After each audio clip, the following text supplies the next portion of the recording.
How wise are you? There was one fellow who had bought a brand new Jeep Cherokee, 2018. And he took all the male members of his family duck hunting up in Michigan in the middle of winter. And they went out to a frozen lake. And the guy said, well, how in the world are you going to get ducks out on the lake? You know they need water.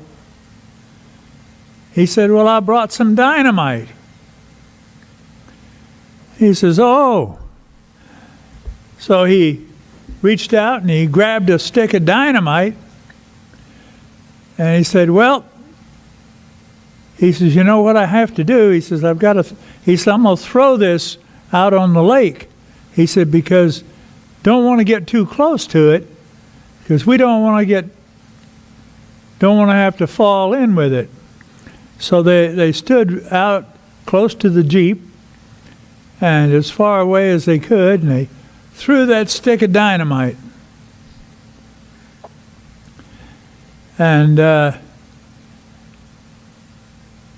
you know how wise they were. They had their hunting dog with them. And the hunting dog thought that he was playing fetch. So he ran out and he grabbed a hold of the dynamite. And the hunters tried to stop him, yelled at him, hollered at him, no, no, no. And that didn't work. They took out their shotguns and they shot at him. And they only wounded him. And he managed to crawl back, and he crawled right up under the Jeep Cherokee. And a few seconds later, kaboom! The dog and the Jeep Cherokee were on the bottom of the lake. The problem was the insurance company wouldn't pay for it because they said that the accident happened as a result of illegal activity.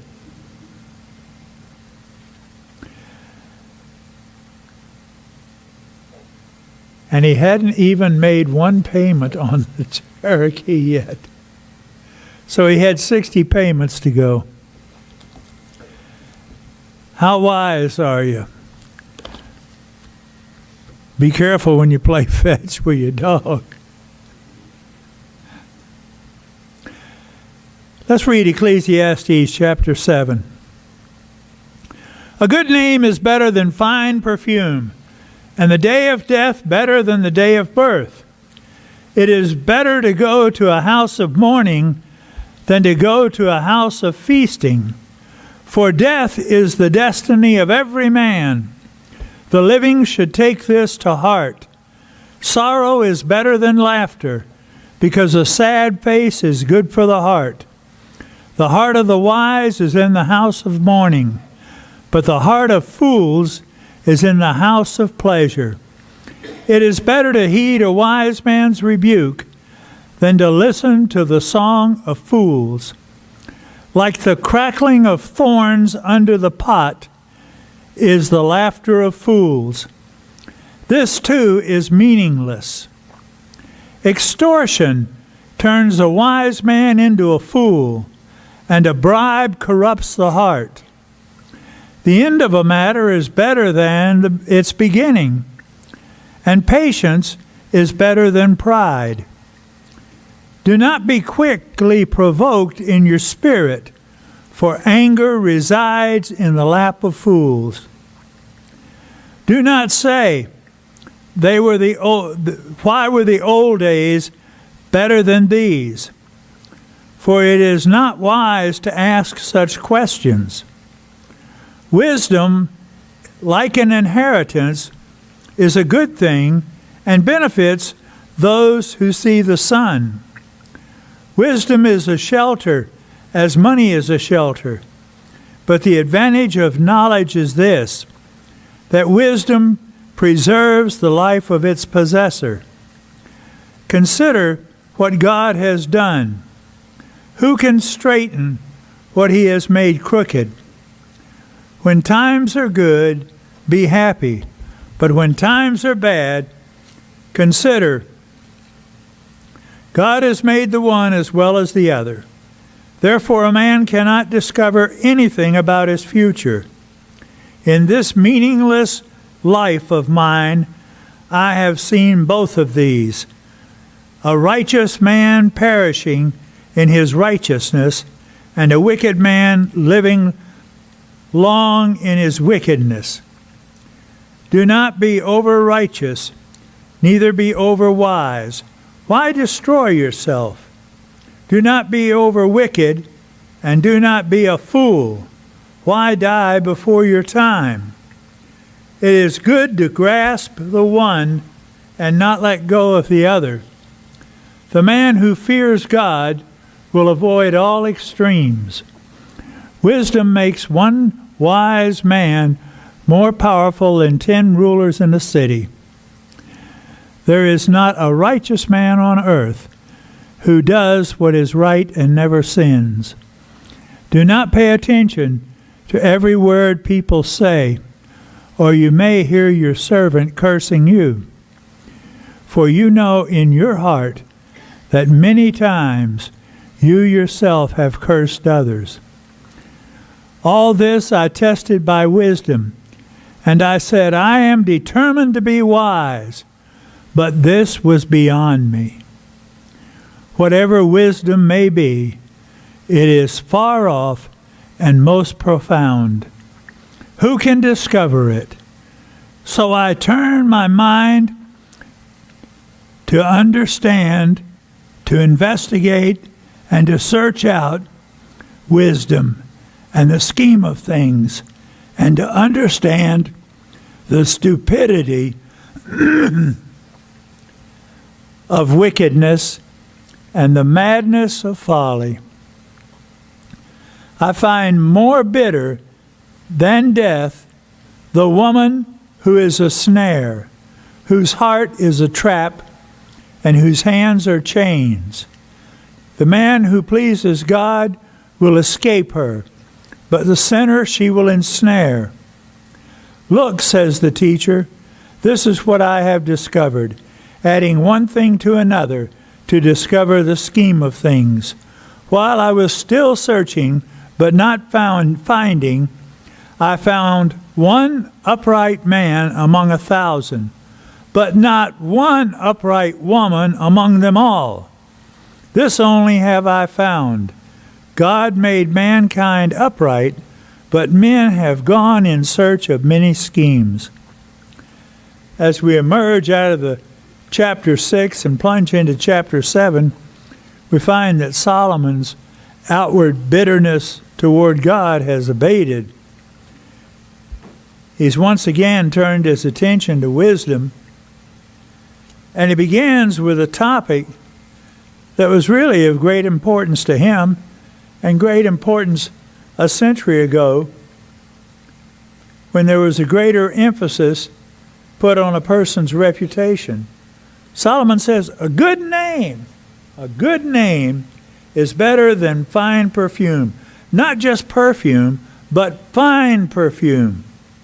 He's talking about quality perfume, talking about really a quality life. It was very important to our grandfathers to be respected for the kind of men that they were, and it was important to our grandmothers to be respected for the kind of women they were. No one wanted the reputation of being lazy or being worthless, or their favorite word was being shiftless. They took care of their farms and their animals and their families.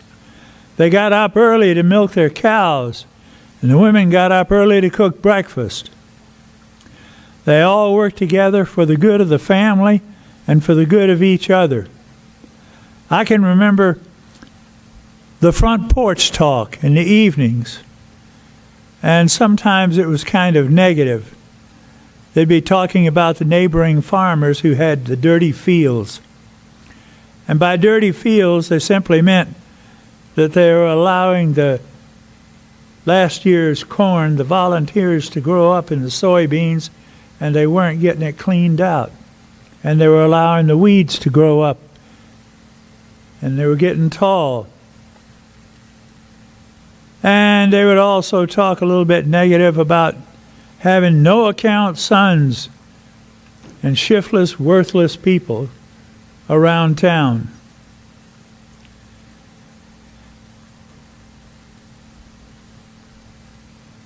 So this statement about a good name being better than fine perfume is really the beginning of a list here, and that list is the better thans. Better thans.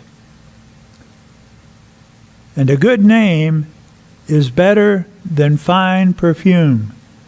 You know, we often nowadays seem to think almost like this is a negative thing. Why? Because we see what? Fine perfume, we see the value of it and the money involved. And we think, hey, boy, the money is more important even than reputations. And too many people have sold their reputations, even in high positions. And we hear more and more about it all the time. Better than.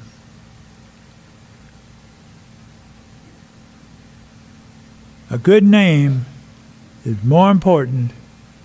It's better than fine perfume.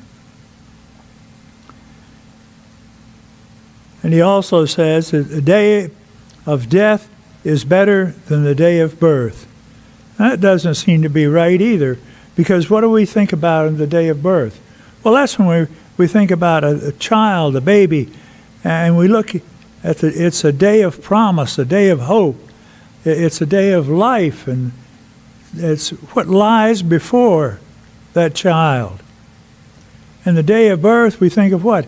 That's the end. It's all gone. But what we fail to look at and see is that death is a time of funerals, and it's a time of honor. It's a time when people are remembered for what the good that they've done. And when we look at the Old Testament there, we see it as a day of honor. When you look at Joseph, what did Joseph want? He wanted his body to be exhumed from Egypt and taken where? To Canaan, and to be buried in the land of Canaan. And so there was a long funeral procession, and he received his honor. And the house of mourning is better than the house of feasting. He says death is better, because you need to consider life is short. Life is short. So consider mourning better than feasting, and sorrow better than laughter. A sad face is good for the heart. We usually say just the opposite all the time. The heart of the wise is in the house of the mourning, but the heart of fools is where? It's in the house of pleasure. Comforting, he says, rather than throwing your life away. That's what's important. And then he says, better to heed a wise man's rebuke than listen to the song of fools. Correction is better than ignorant bliss. The end of the matter is better than the beginning. And patience is better than pride, because we don't know the end.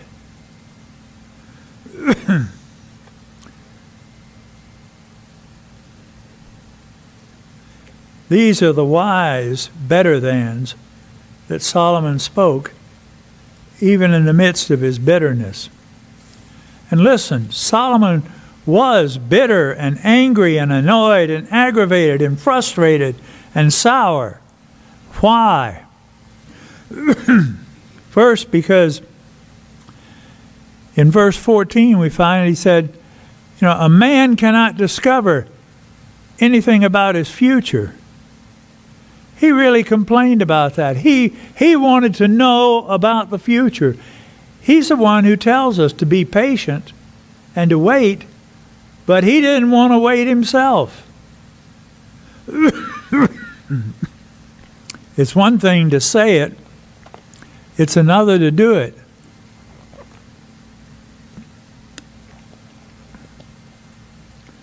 It's an easy maxim to tell someone, just be patient, wait. But it's hard to do. It's hard to do.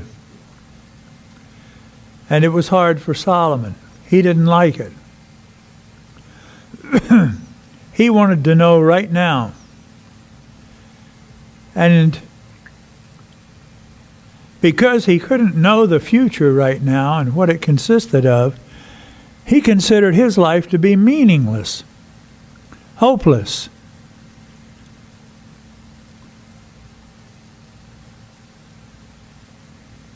It frustrated him. Here's a man who advises others, a man who is given such godly wisdom in his early age, yet who seems in his old age to have had a meltdown, a mental and spiritual breakdown. How could that happen? Well, I think sometimes you need to read between the lines a little bit. And perhaps the next few lines are kind of autobiographical. Perhaps Solomon is confessing his sin. Perhaps there was problems with King Hiram over the payment for the cedars of Lebanon. Solomon had to pay for them, the ones that he got for the building of the temple and the building of his own palace and the building of the palace of his wife. And there was some question because he gave towns and Hiram didn't like them. He considered them to be trash. And so there was some question over that.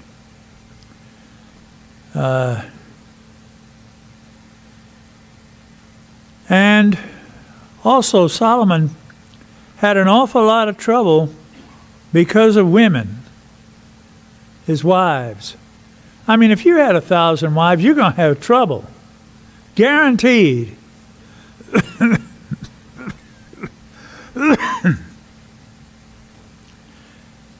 In fact, Solomon comes off as a misogynist in verse 26 and 28.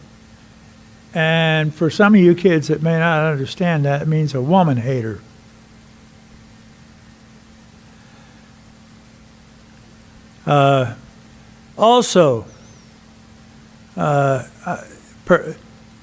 There's an old saying, and my daughter told me this week. She said, "Dad," she said, "perhaps you're protesting too much." And perhaps we do, and perhaps Solomon was, about the extortion and the bribes. Because they turn a man into a fool and they corrupt his heart. And perhaps it's Solomon who has been turned into a fool because of extortion and bribes. And his heart has been corrupted.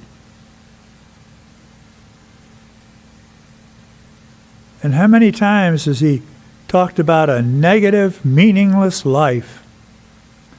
Frustration. Why? Because there was a wisdom that was beyond him. Solomon was searching and reaching out behind what is knowable to human beings. He wanted to know what no man can know. Because human beings cannot know anything beyond what God reveals to us. Plain and simple. Solomon wanted to know more than that. Solomon wanted to know what was behind that.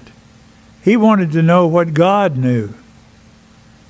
Basically, Solomon was in that same boat as Satan and Eve and all the others who really wanted to be like God, to know all that God knew. And that's the kind of wisdom that he wanted. And finally, he realized that, and he gave up on that. And he came to a critical understanding. And he came to that critical understanding in verse 24. It seems like all of a sudden a light came on. Boing! Boing!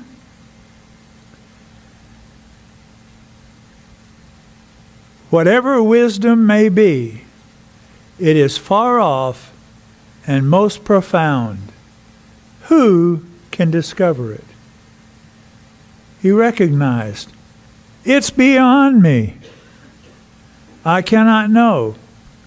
And so he gave up on that and went back to investigating and searching those things that were knowable, that his mind could grasp. Such things as stupidity and the wickedness and the madness of folly. He could understand those things and learn about those. But he needed to get back away from trying to know about the eternal matters because they were beyond him. Now, you see, he couldn't know the wisdom of God. And that's a difference between the Old Testament and the New Testament. Because in the New Testament we find that what? That God has revealed to us a wisdom that was not revealed in the Old Testament. It was promised in the Old Testament. It was hinted at in the Old Testament, but it was never revealed in the Old Testament. But it is revealed in the New Testament.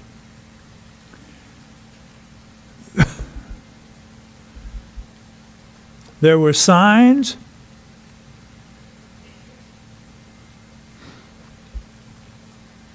But in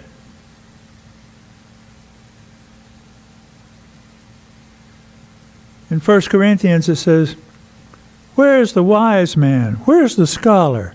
Where is the philosopher of this age? Has not God made foolish the wisdom of the world? For since in the wisdom of God, the world through its wisdom did not know him. And then it goes on to say, God was pleased that through the foolishness of what was preached to save those who believe. God has revealed Jesus Christ. And he's revealed him to us. He was not revealed in the Old Testament. Solomon didn't know about Jesus. And he didn't know about the salvation that comes through him. So Solomon was frustrated. He wanted to know what God was not letting him not telling him. The good news is that we know, and we can know. We can know what Solomon couldn't know. He may have been the wisest man on earth, but we know what he didn't know. We know about Jesus Christ. And Jesus Christ came. He is the wisdom of God. And he came to bring us salvation.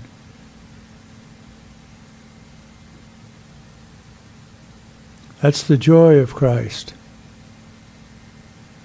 Oh, the depths of the wisdom of God. We're going to have an invitation. Perhaps someone would like to commit their lives to Jesus Christ, to accept him as Lord and Savior of their life. Someone will realize that all the wisdom of the world is no good. What they need is the wisdom of Christ.